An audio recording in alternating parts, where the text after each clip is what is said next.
acreditar.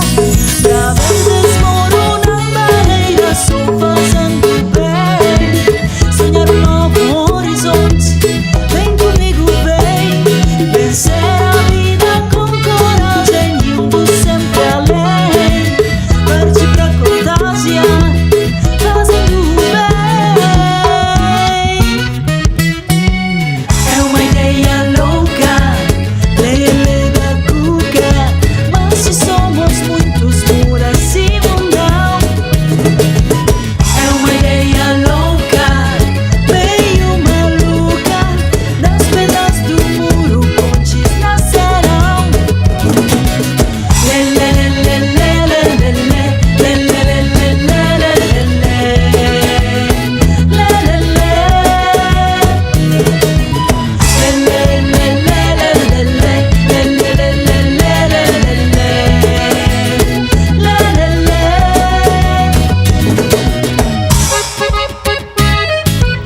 é uma ideia louca, pontes nascerão. Pra este sonho realizar e tudo transformar, basta querer e começar, contagiar alguém e todos juntos caminhar, olhando sempre além, e tantas pontes construir pra levar o bem. É uma ideia louca, lelê da cuca, mas se somos muitos por esse mundão. É uma ideia louca, meio maluca, das pedras do muro pontes nascerão. É uma ideia louca, mas se somos muitos por esse mundão. É uma ideia louca, meio maluca, de um sorriso puro pontes nascerão. Lelê, lelê, lelê, lelê, lelê, lelê, lelê, lelê,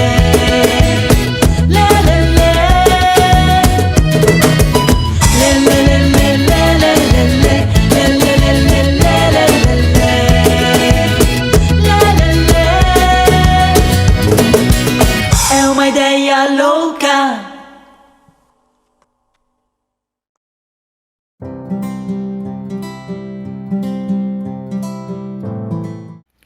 Olá a todos, sejam bem-vindos a mais um encontro da Palavra de Vida. Neste mês de outubro e agora no início de novembro, nossa nação passou por um momento ao mesmo tempo preocupante e democrático com as eleições. Mas vem em evidência justamente essa rixa de esquerda e direita. A Palavra de Vida deste mês de novembro é um momento especial que nos ajudará a sermos misericordiosos. Ela nos diz: bem-aventurados os misericordiosos, pois eles alcançarão misericórdia. De Mateus 5:7. Acompanhemos esses momentos agora e entremos em profundidade nessa experiência. Convido vocês a participarem, a estarem atentos, a meditarem conosco e depois compartilharem em suas redes sociais. Obrigado e em bom encontro de Palavra de Vida.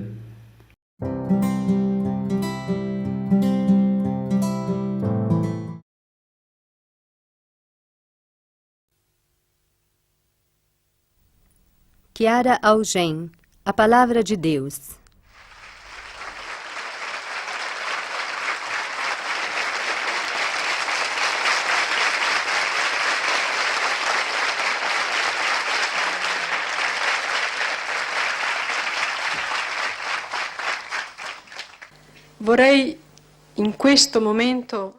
Neste momento importantíssimo, eu gostaria que um anjo tomasse o meu lugar para lhes explicar o que é a Palavra de Deus.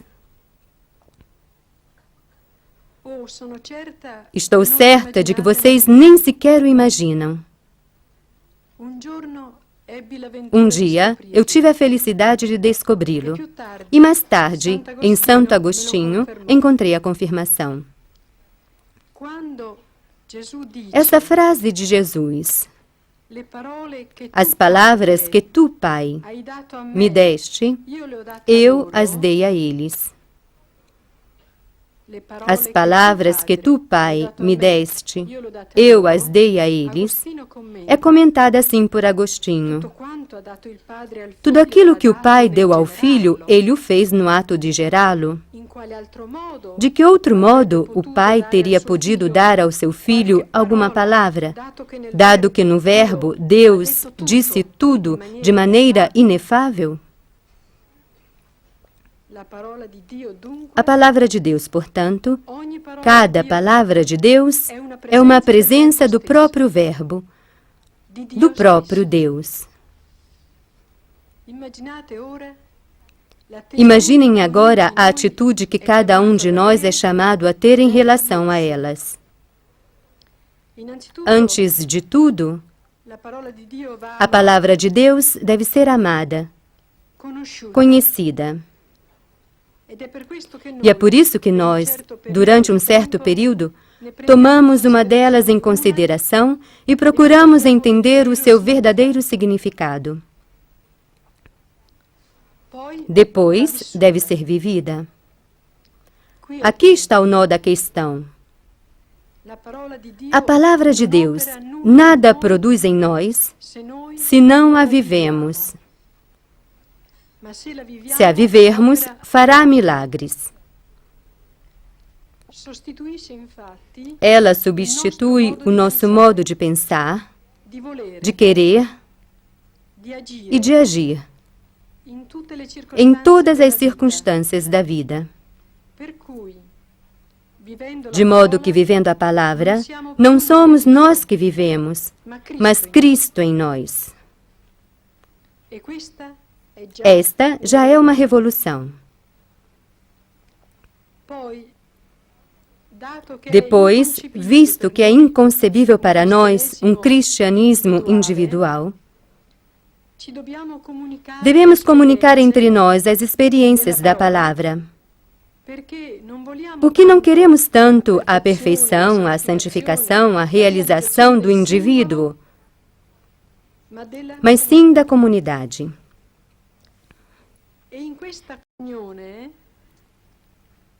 Esta comunhão é de grande vantagem, tanto para aquele que ouve, quanto para aquele que fala, pois somente doando é que se possui realmente.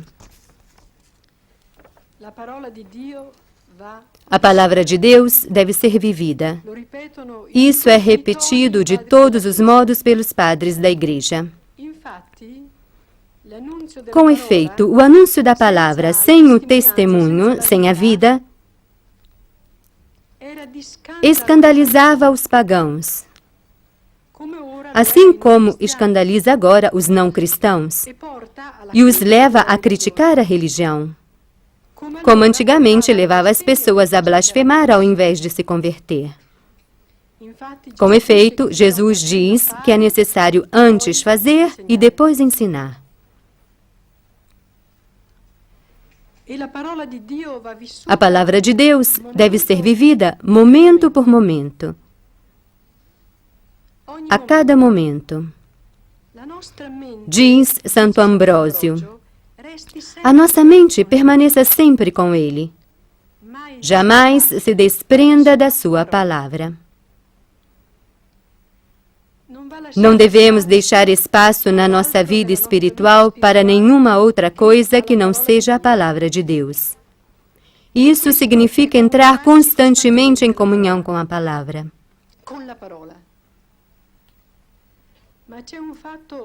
Existe um fato muito importante que nos leva a amar apaixonadamente a palavra de Deus e a revestir-nos dela como se fosse o nosso distintivo e a nossa couraça.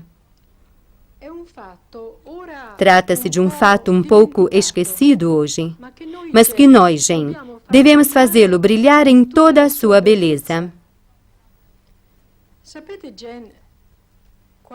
Vocês sabem, gente, que importância tinha a palavra de Deus para os primeiros cristãos? Muitas vezes, ela era colocada no mesmo plano da Eucaristia. Os cristãos dos primeiros séculos nutriam-se tanto de uma como da outra com o mesmo amor. Entre outras coisas, diziam: nós comemos a sua carne e bebemos o seu sangue na divina Eucaristia, mas também na leitura das Escrituras. Ou então, esta leitura é como a consumação do Cordeiro Pascal.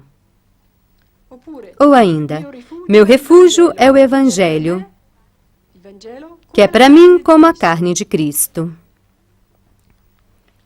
E o sapiente Orígenes escreve que a palavra que nutre as almas é uma espécie de corpo, do qual o Filho de Deus também se revestiu. Se é assim, quantas vezes por dia desejaríamos comungar a palavra de vida? O maior número possível.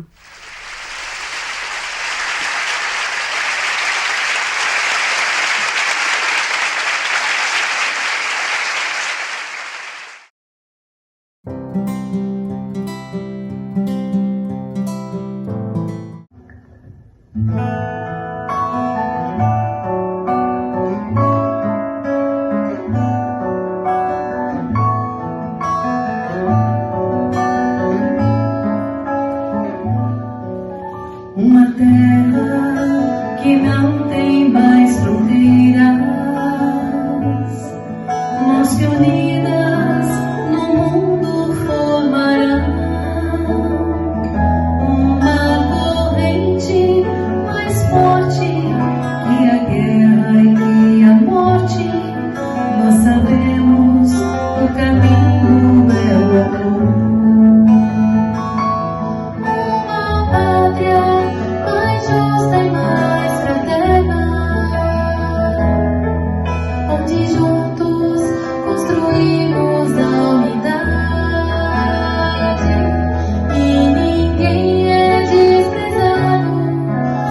Todos são chamados, nós sabemos o caminho é o amor. Um novo sol se levanta, pois nasce hoje a civilização do amanhã. Uma corrente mais forte que o ódio que a morte. Nós sabemos o caminho é o amor. A justiça, novo nome para a paz. O amor leva sempre a perdoar. A verdade, a força que nos dá liberdade. Nós sabemos o caminho é o amor. Novo sol se levanta, pois nasce hoje a civilização do amanhã. Uma corrente mais forte que o ódio e que a morte. Nós sabemos o caminho é o amor. E quem ama irradia com a vida, sabe ver o amor amigador. Pois o homem se sente solidário com o mundo. Nós sabemos o caminho é o amor.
Chiara Lubick sobre a espiritualidade coletiva. Um novo caminho.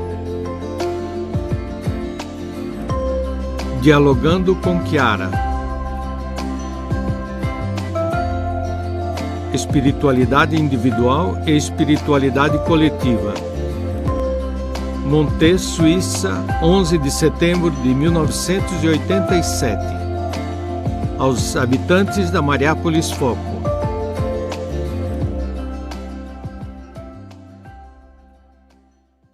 La mia domanda è questa. C'è sempre un filo sottile tra la santità collettiva. A minha pergunta é esta. Eu reparei que há sempre um fio sutil entre a santidade coletiva e a pessoal, e a vida coletiva e a pessoal. Como você vive este equilíbrio? Bem, eu lhes digo a verdade. Eu procuro viver bem aquela pessoal, antes de mais nada, para dar também como posso, quando posso, a minha contribuição àquela coletiva. Mas é também uma coisa toda ligada, porque se eu vivo bem a santidade pessoal, vivo o amor. E o amor me leva a amar os outros, portanto, as focolarinas e os focolarinos que estão comigo e, portanto, a viver a espiritualidade coletiva. Não existem nem dois tempos, por assim dizer. Talvez sim, aqui na Terra. No paraíso não existirão dois tempos. A vida individual coincidirá com a vida coletiva. Na Terra, talvez seja preciso, a certa altura, frequentemente, também se resolver sozinhos, ir ao ressuscitado, ter o ressuscitado dentro, que afinal é o homem novo, que afinal é a pessoa que ama, aquela que ama, o amor. Então se chega logo a viver junto com os outros. Portanto, não é que eu ache equilíbrio entre uma coisa e outra. Acho que uma coisa depende da outra. Ao mesmo tempo, também, quando me encontro com Jesus no meio, com os focolarinos e com as focolarinas, vejo que isto reforça a minha unidade com Jesus dentro. Portanto, eu não falaria de um fio que liga. Se quisermos, as coisas estão também ligadas, mas me parece que são como que simultâneas. Ontem eu falei daquele colegamento de como nós devemos amar, mas realmente cada vez é uma redescoberta ver como no amor está mesmo tudo e como aqui o Eterno Pai, com este carisma, nos deu mesmo tudo. Simplificou ao máximo as coisas e se entende também que as tenha simplificado, porque sendo o ideal da unidade, é o ideal do uno. E o uno é a simplicidade. Por isso é que lançou essa espiritualidade no mundo onde todos, dos gentreis aos padres, aos bispos, a podem colher, viver em qualquer idade, em qualquer situação, em qualquer lugar do mundo onde se encontram. Por isso, se justamente olharmos para a espiritualidade como amor, vemos que então é toda uma única coisa.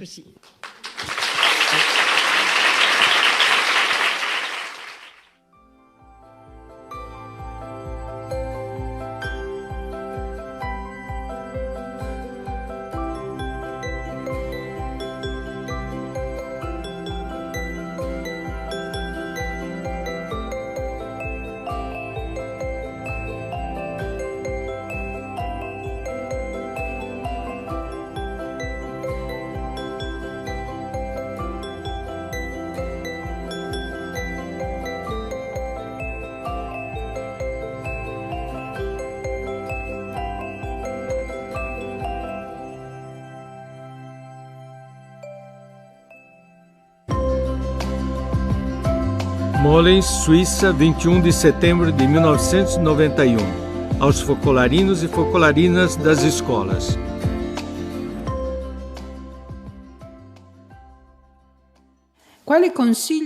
Que conselho daria a nós, focolarinos, que se preparam para ir pelo mundo afora, para sermos modelos vivos da nova evangelização e atuar o equilíbrio justo entre viver e falar? Esta me parece uma pergunta importante. Vocês solicitaram que eu dissesse uma coisa que eu já tinha pensado para o próximo colegamento na quinta-feira. Aqui diz, me parece, que querem que eu antecipe algo do tema que depois aprofundaremos durante todo o ano. Mais do que antecipar, eu queria fazer um esclarecimento, que talvez lhes pareça novo, mas assim fica claro. No sentido, nós dizemos viver e falar, e parecem duas coisas.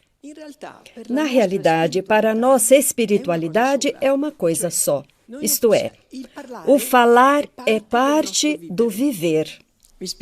Explico. Nós não temos uma espiritualidade individual, temos uma espiritualidade coletiva ou comunitária. O que significa fazer-se santos, sim, mas juntos.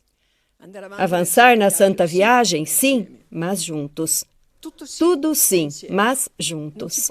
Não podemos fazer nada sozinhos. Tudo que é riqueza pessoal deve ser comunicado, porque nós amamos Deus em nós, tal como Deus nos irmãos. Praticamente amamos Deus por Deus, o qual, estando presente também nos irmãos, deve ser amado como amamos em nós mesmos. Portanto, tal como devo querer a minha santidade, devo querer a santidade dos outros, porque é o triunfo de Deus. E uma vez que Deus vê as coisas assim, por conseguinte, o nosso comportamento é total consequência desta visão das coisas. Antes, na igreja, em geral, havia uma espiritualidade individual, que existe ainda hoje, existem muitas delas. Essa espiritualidade individual era caracterizada por três coisas. Primeiro, a solidão e a fuga das criaturas. Segundo, o silêncio. Terceiro, a formação dentro, na cela interior. Estar em contato com a Santíssima Trindade, etc. A estas três coisas se acrescentavam muitas outras na espiritualidade individual. Eu lhes digo quais são, porque depois servem. Penitências, jejuns, vigílias durante a noite, todas essas coisas. Nós, pelo contrário, na espiritualidade coletiva, não temos essas três coisas que são as fundamentais. Mas, em vez da solidão, devemos ir a Deus através do irmão. O contato no meio do mundo com os irmãos. Por conseguinte, nós, se devemos fugir de algo, é da solidão. Ao passo que, ao invés, está se infiltrando em alguém, não digo em vocês, mas talvez, no sentido de que se vive, inclusive, em focolar um pouco sozinho, sem se comunicar, sem, por exemplo, fazer a hora da verdade, sem comunicar as experiências. Assim, sem ver se o outro avança como você avança, sem colher em você o que o outro lhe diz. O outro não é você mesmo, o outro é outro e você vai por própria conta. Caímos numa espiritualidade individual que nem sequer o é, porque lá seria necessária a penitência, lá seriam necessárias as vigílias, os jejuns, que para nós, ao invés, todas essas coisas são substituídas pelo irmão, o qual, se algumas vezes é o nosso paraíso, outras vezes é o nosso purgatório, às vezes o nosso inferno, porque nos faz sofrer algumas vezes. Portanto, no lugar da solidão, nós colocamos o irmão. No lugar do silêncio, nós colocamos o falar. Eis como falar é parte integrante do viver para nós. Se nós não falarmos, nós não vivemos, ou melhor, não vivemos completamente. Porque se eu devo fazer a vontade de Deus, por exemplo, ler a meditação, neste momento não falo, também isso é viver. Porém, não atuo, não vivo a minha espiritualidade no seu conjunto, se não comunico. Portanto, não sozinhos, mas juntos. Não silêncio, mas falar. Não cela interior, atenção, mas formar células do corpo místico com todos os meus irmãos que encontro. Depois, naturalmente, vivendo uma espiritualidade neste sentido, com este empenho, sabemos que, voltando sobre nós mesmos na oração, encontramos a união com Deus e caminhamos no caminho para Deus.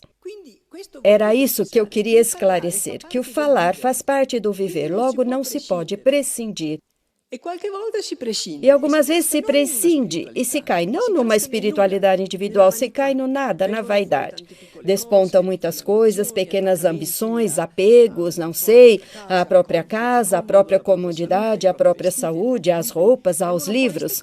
Dado que falta a penitência como coisa principal, mesmo se é sempre preciso um pouco de penitência, eis que despontam todas essas coisas aqui. Entendem como é? Portanto, esclarecimento deve ficar bem gravado em vocês. E um focolarino sem a língua não tem a vocação.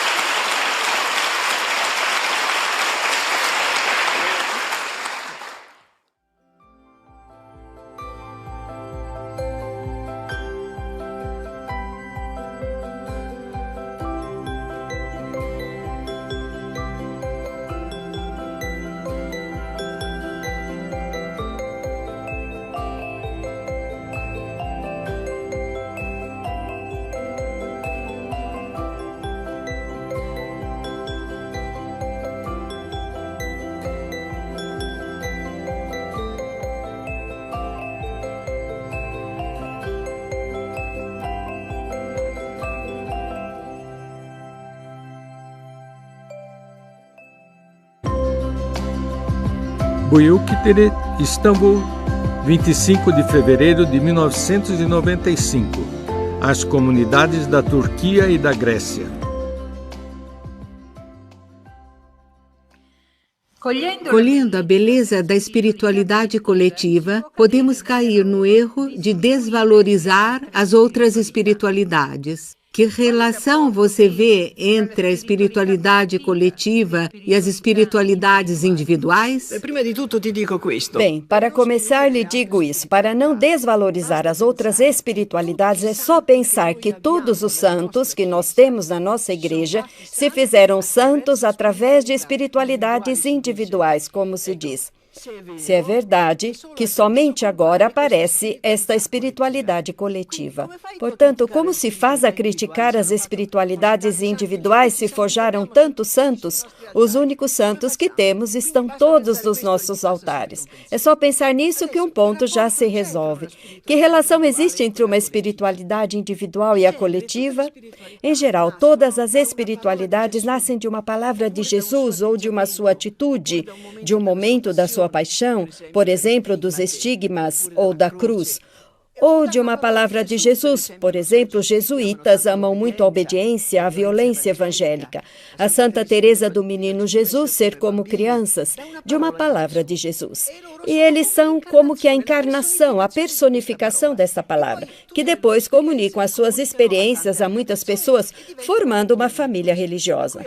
Por isso temos na igreja belíssimas famílias religiosas que forjam muitos santos, e todos com as espiritualidades individuais. Para nós, quando veio à Terra essa espiritualidade, também disse uma outra palavra de Jesus, unidade, que segundo o Papa Paulo VI é a síntese, o resumo do Evangelho. Logo, é compreensível que contenha algo que também exige mais.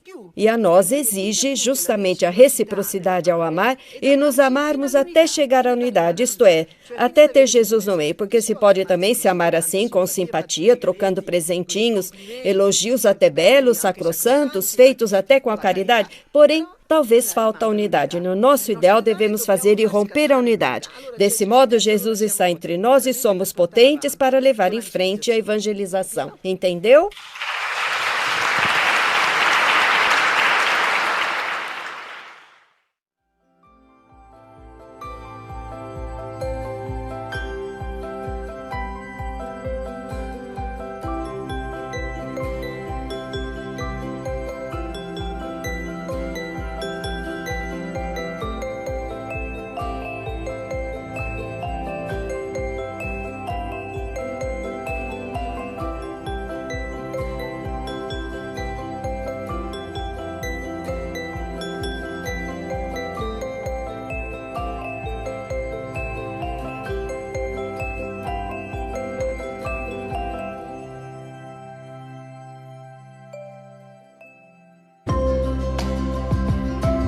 Nápoles, 3 de maio de 1996. A comunidade da região de Nápoles.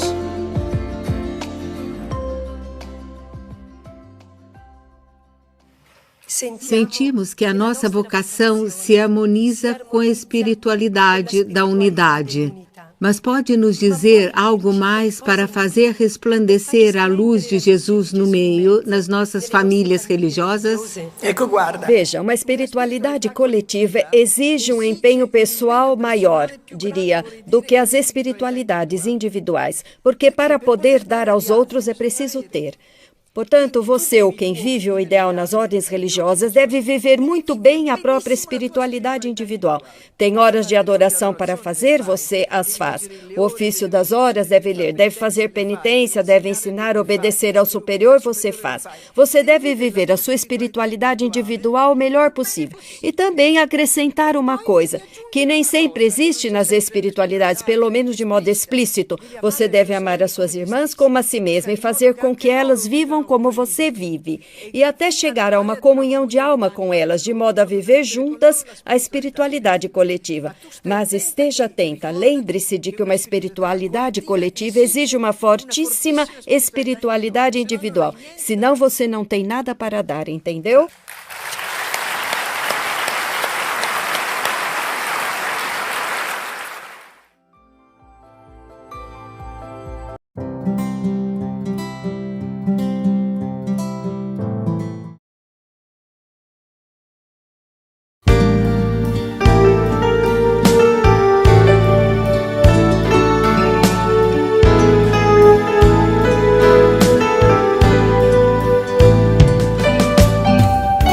Palavra de Vida, novembro de 2022. Movimento dos Focolares. Bem-aventurados os misericordiosos, pois eles alcançarão misericórdia. Mateus, capítulo 5, versículo 7. No Evangelho de Mateus, o Sermão da Montanha é colocado logo após o início da vida pública de Jesus. A montanha é vista como símbolo de um novo Monte Sinai, no qual Cristo, novo Moisés, oferece a sua lei. O capítulo anterior fala de grandes multidões que começaram a seguir Jesus e às quais ele dirigia seus ensinamentos. Ao passo que neste discurso, Jesus fala aos discípulos, à comunidade nascente, àqueles que mais tarde seriam chamados de cristãos. Ele introduz o reino dos céus, que é o tema central da pregação de Jesus. As bem-aventuranças representam um manifesto programático da sua pregação, a mensagem da salvação, a síntese de toda a boa nova, que é a revelação do amor salvífico de Deus. Bem-aventurados os misericordiosos, pois eles alcançarão misericórdia. O que é misericórdia? Quem são os misericordiosos? A frase é introduzida pela palavra bem-aventurados, que significa feliz, afortunado, e também assume o significado de ser abençoado por Deus. No texto, entre as 9 bem-aventuranças, esta se encontra na posição central. Elas não querem representar comportamentos que serão recompensados, mas são verdadeiras oportunidades de alguém se tornar um pouco mais semelhante a Deus. De modo especial, os misericordiosos são aqueles cujos corações estão cheios de amor por Ele e pelos irmãos e irmãs, um amor concreto que se inclina para os últimos, os esquecidos, os pobres, para aqueles que necessitam desse amor altruísta. Com efeito, a misericórdia é um dos atributos de Deus. O próprio Jesus é misericórdia. Bem-aventurados os misericordiosos, pois eles alcançarão misericórdia. As bem-aventuranças transformam e revolucionam os princípios mais comuns de nosso modo de pensar. Elas não são apenas palavras de consolação, mas tem o poder de mudar o coração, tem o poder de criar uma nova humanidade, tornam eficaz o anúncio da palavra. É preciso viver a bem-aventurança da misericórdia também em relação a si mesmo. Reconhecer-se necessitado daquele amor extraordinário, superabundante e imenso que Deus reserva para cada um de nós. A palavra misericórdia vem do hebraico rein, ventre, e evoca uma misericórdia divina sem limites, como a compaixão de uma mãe por seu filhinho. É um amor que não mede, mas é abundante, universal, concreto. Um amor que procura suscitar a reciprocidade, objetivo principal da misericórdia. Então, se tivermos sofrido uma ofensa, seja ela qual for, uma injustiça de qualquer tipo, perdoemos e seremos perdoados. Sejamos os primeiros a usar de piedade, a mostrar compaixão. Embora pareça difícil e ousado, perguntemo-nos diante de cada próximo: como trataria a mãe dele? Este é um pensamento que nos ajuda a entender e a viver em conformidade com o coração de Deus. Bem-aventurados os misericordiosos, pois eles alcançarão misericórdia. Após 2 anos de casamento, nossa filha e seu marido decidiram se separar. Nós a recebemos de volta em casa e, nos momentos de tensão, procuramos amá-la sendo pacientes, com o perdão e a compreensão em nossos corações, mantendo uma relação de abertura diante dela e de seu marido, sobretudo procurando não julgar. Após 3 meses de escuta, de ajuda discreta e de muitas orações, eles voltaram a conviver, com uma nova consciência, confiança e esperança. De fato, ser misericordioso é mais do que perdoar. É ter um coração grande, é estar ansioso por apagar tudo, queimar tudo o que possa dificultar o nosso relacionamento com os outros. O convite de Jesus para sermos misericordiosos quer oferecer um modo de nos reaproximarmos do projeto original, de modo que possamos nos tornar aquilo que era o objetivo para o qual fomos criados: sermos imagem e semelhança de Deus.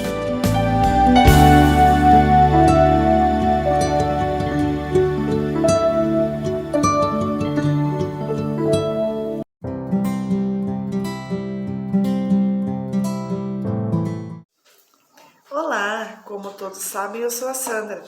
Que alegria a gente passar esse tempo juntos. Quanta riqueza, né? E se você também gostou, vamos compartilhar nas nossas redes sociais para que as outras pessoas também possam vivenciar este momento conosco. Até dezembro, fiquem com Deus e toda a unidade.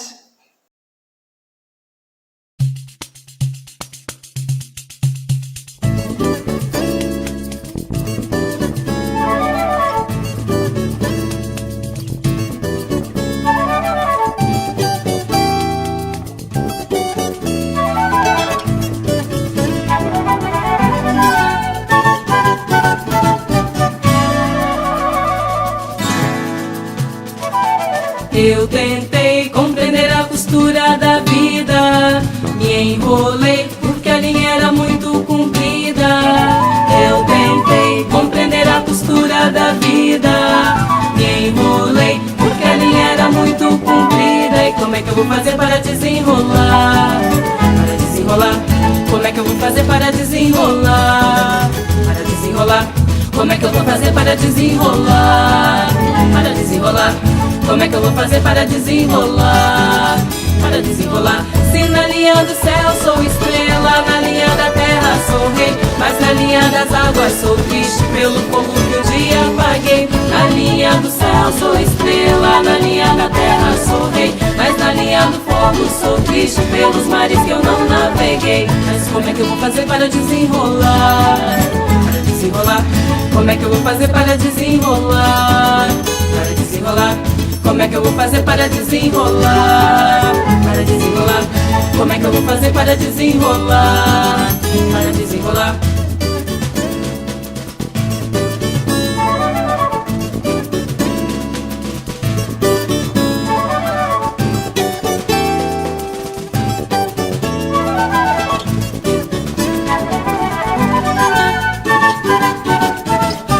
Eu tentei compreender a costura da vida, me enrolei porque a linha era muito comprida. Eu tentei compreender a costura da vida, me enrolei porque a linha era muito comprida. E como é que eu vou fazer para desenrolar? Para desenrolar. Como é que eu vou fazer para desenrolar? Para desenrolar. Como é que eu vou fazer para desenrolar? Para desenrolar. Como é que eu vou fazer para desenrolar? Para desenrolar. Se na linha do céu sou estrela, na linha da terra sou rei, mas na linha das águas sou triste pelo fogo que um dia apaguei. Na linha do céu sou estrela, na linha da terra sou rei, mas na linha do fogo sou triste pelos mares que eu não naveguei. Mas como é que eu vou fazer para desenrolar? Para desenrolar. Como é que eu vou fazer para desenrolar? Para desenrolar. Como é que eu vou fazer para desenrolar? Para desenrolar. Como é que eu vou fazer para desenrolar? Para desenrolar.